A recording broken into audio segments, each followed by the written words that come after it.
assalaamu calaykum. Xogahaynu barnaamijkan ku soo qaadanayno dhanna waxaynu ka soo xigeenaynaa kitaabka Dr. Mustafa Maxamuud ee At-Tawraa bogaga 15 ilaa 24 inta u dhaxaysa. Marka loo eego kitaabka Tawraadda, nabiyadeena sharfan ee karaamada leh ee Ilaahay dadka ka doortay waxay ku sifaynayaan iyagu koox ka mid ah kuwa yowga adduunka ugu sharka badan, sirkhaamin, tuug wax dhacaysa, zaaniyiin aanay gabdhahooda iyo dumarka kale u kala soocnayn, beenaalayaal ku danaysta beentooda, khaayimiin waxdaga iyo dilaayo dhiig dad dusha iska saaray. Iska daaba nebiyada oo iyagu waa bashare. Tawraaddaas ay maanta haystaan waxay ka aaminsan tahay Ilaahay sarree oo korreeye inuu ficil sameeyo oo haddana ka murugoonayo, inuu nebi dooranayo haddana uu ka murugoonayo inuu doortay, kadib marka uu arko doorashadiisaas inuu ku degdegay, sidii Ilaahay subxaanahu wa tacaala inaanu garanayn waxa uu samaynayo, ama addoomihiisa uu abuurtay aanu ka warhayn, amaba mustaqbalka waxa iman doono aanu ka warhaynin. Waxaad ku arkaysaa iyaga oo ku xusaya Ilaahay inta uu seexday inuu haddana soo toosay. Waxay ku xusayaan diintaasay beddeleen ee ku xaraabaysteen inuu Ilaahay 6 maalmood ku abuuray caalamka, maalinkii 7aadna uu daalay oo nastay. Haddii aynu soo qaadanno nebiyada waxa ay ku xusayaan ee xumaanta ah, waxay ku sheegayaan nebi Nuux inuu khamri cabbay oo uu aad u sirkhaamay oo isqaawiyey, wiilkiisii Xaamna uu arkay cawradiisa, uuna u sheegay walaalkii Saam iyo Yaafisna ay u yimaadeen iyaga oo gadaal u soconaya, oo ay astureen cawradii aabbahood. Markii uu Nuux sarkhad jabay ee arrinkii uu ka war helayna, uu nacdalay Xaam iyo tirantiisa Kancaaniyiinta ah, kuna habaaray inay addoommo u noqdaan Saam abidkoodba. Halkan waxay inooga muuqataa ujeeddo siyaasadaysan oo ay yuhuuddu ka leeyihiin, oo ah in ay ugu baaqayaan tarantii Xaam oo ah Falastiiniyiinta iyo Masaarida, inay addoommo u noqdaan tarantii Saam oo ah yuhuudda, weligoodna ay iyagu u taliyaan. Wiil yar oo dhallaan ahi macawrada aabbihii oo uu arkay isaga oo isqaawiyey ayuu kaga mutaystay aabbihii inuu sidaas oo dhan u nacdalo isaga iyo tafiirtiisaba, kuna nacdalo inay addoommo la gumaysto u noqdaan walaaladood abidkoodba. Si aabbaha noocaas ahi muxuu ahaa? Waxba ay ku sheegayaan Nuux.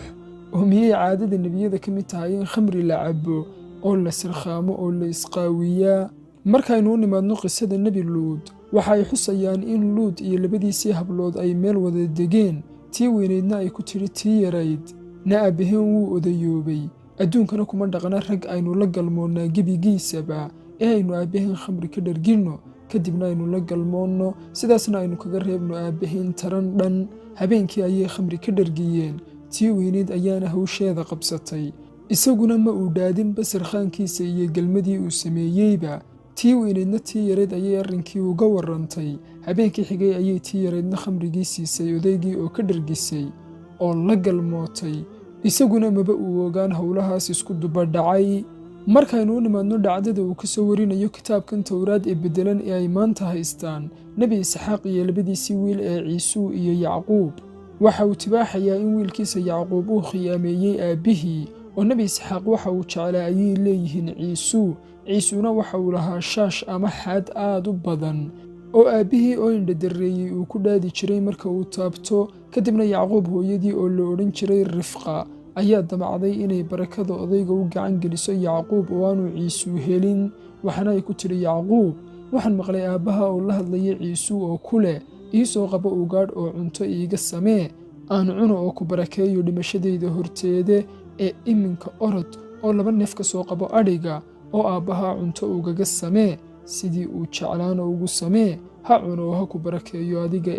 Yacquub ayaa ku yidhi hooyadii Rifqa, oo dee Ciisuu wuu iga xaad badan yahay, anna xaad maba lihiye, ma laga yaaba inuu aabbe fahmo kartadayda oo i nacdalo? Waxaana ay ku tidhi, nacdashaas uu kugu inkaaraya aniga ha igu dhacdo. Waxa ay u karisay cunto macaan, dhar Ciisuu lahaana way u xidhay, gacmahana waxa ay ugu xidhay hargo xoolaad oo dhogor badan. Cuntadiina odaygii ayuu u keenay. Haddii uu warsaday odaygii waa kumana, waxa uu ugu jawaabay waa Ciisuu aabbe, oo waxaan kuu keenay ugaadhi adii dirtay ee ka cun, anigana i barakee. Odaygii ayaa ku yidhi Yacquub, bal ii soo dhowow aabbe aan ku taabto. Haddii uu gacanta kaga bogtay inuu nin shaash la yahayna uu ku yidhi, codku waa codkii Yacquub, balse gacmuhu waa gacmihii Ciisuu, mana uu garan sida ay wax u dhacayaan. Markaasuu haddana ku yidhi, soo dhowow oo i dhunko wiilkaygiiow. haddii uu dhunkadayna waxa uu ka uriyey urtii ciisu ilan dabcan dharkii ciisu ayuu siteye waxaana uu ku barakeeyey in samaanta cirka iyo dhulkaba loo furo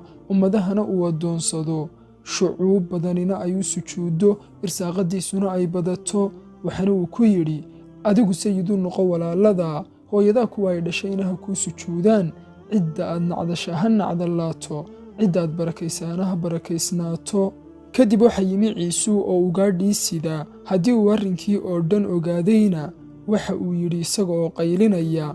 miyaanay aniga barakaba hadda ii hadhin isxaaqna wuxuu ugu jawaabay isaga ayaan sayidkaaga dhigay walaalihii oo dhanna waxaan uga dhigay addoommo khamri iyo arsaaqna waan ugu duceeyey ee maxaan hadda kuu sameeyaa wiilkaygiiow ciisuu ayaa odaygii ku yidhi oo gebigaaguba ma barako keliya ayaad leedahay anigana dee i barakee isxaaqna waxa ugu jawaabay deegaanka bilaa khayrkaa ayaad degaysaa cirka aan roobka badnaynna waad hoos degaysaa yacni deegaan saxaraa oo aan cimilo wanaagsanayn seeftaada ayaad ku noolaanaysaa walaalkaana addoon ayaad u ahaanaysaa sidoo kale waxa ay towraaddaas beddelani ku xusaysaa nebi yacquub oo ahba yuhuudda aabbahood inuu khiyaamay oday abtigii ah oo uu weliba 2 hablood ka guursaday oo si tuugannimo iyo khiyaamo ah waadhigiisii wanaagsanaa uga xeeladeeyey kii daciifka ahaana isaga uga tegey waxaana ay xusayaan in tuugannimadaas iyo xatooyadaasba uu ilaahay ku kaalmeeyey subxaana allah yacquubka ay sidaas ku sheegayaan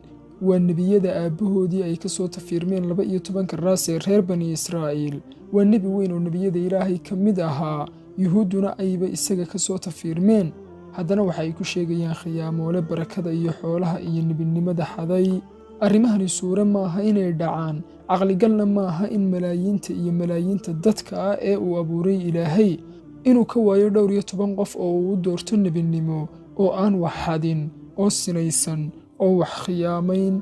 mana aha wax madhacaana oo sida lagu helaa ay adag tahay in dhulkan laga helo rag aamin ah oo lagu halleeyo ammaanada oo iminkadanba waa inaga mid aaminkii iyo kii sharafta lahaa iyo kii ilaahay ka cabsanayey innaga ayaana sidaas u kala garanaynee bal ka warrama ilaahay abuurayna yuhuudda waxaan qoray waa kuwii la soo kulmay gumaysigii baabil ee soo arkay dumarkoodii oo la qaniimaysanayo ubadkoodii oo la addoonsanayo iyo hablahoodii oo qasriyada faaris loo hadyadaynayo ceebtaas soo gaadhayna waxa ay damceen inay wejiga taariikhda oo dhan ku xumeeyaan oo ay ku dooriyaan laga yaabaa inuu qof la yaabo oo isweydiiyo maxay sumcadda uga dilayaan nebiyadooda innaguna waxaynu ku leennahay intani waa dhayale wax ka badan ayayba sameeyeen oo nebiyada qaar ayayba dileen xataa nebi ay ku faanaan oo yahuuda la odhan jiray kama uu nabadgelin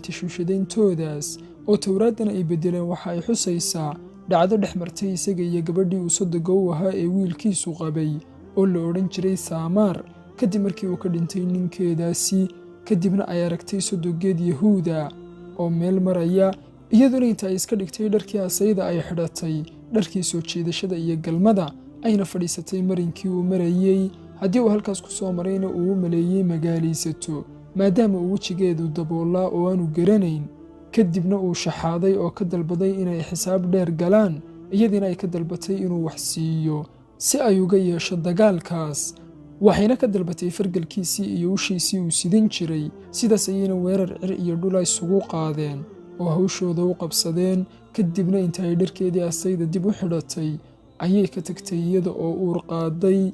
3 bilood kadib ayaa yahuuda loo sheegay gabadhii wiilkiisu inay uur qaaday oo ay sinaysatay waxaana uu amrayay in iyada oo nool la gubo iyadiina waxa ay u soo dhiibtay fargalkiisii iyo ushiisii haddii uu iskartay inuu yahay falaha falkaa fulayna waxa uu soo saaray xukun kale oo ah inay gabadhaasi isaga ka berinimo badan tahay nebigaas ay ku sheegayaan inuu sinadaas geystay oo gabadhii uu sodoga u ahaa uu ka habaystayna waxa ay soo timinaysaa towraaddaas ay beddeleen inuu aabbihii ahaa isxaaqii ay ku sheegayeen tuugga iyo khiyaamoolaha sidee ayaynu odhan karnaa waxaasi waa waxyi dhanka rabbi ka yimi ilaaheenna ay isla towraaddaas lafteedu ku sifaynayso inuu jecel yahay kuwa isdaahiriya ee ceebka saliinta ah sidee ayay ilmo yar oo cawro qaawan eegay ay ugu noqotay dembi aan laga dhaafi karin in abidkiiba isaga iyo ubadkiisa lagu nacdalana uu ugu mutaystay intanun kuma eka nebiyada sideeda darrada ayuu aflagaadaynayaan insha allah barnaamijkeena xigana nebiyada kale ee ay aflagaadooyinka noocan u geysteen ayaynu ku soo qaadanaynaa.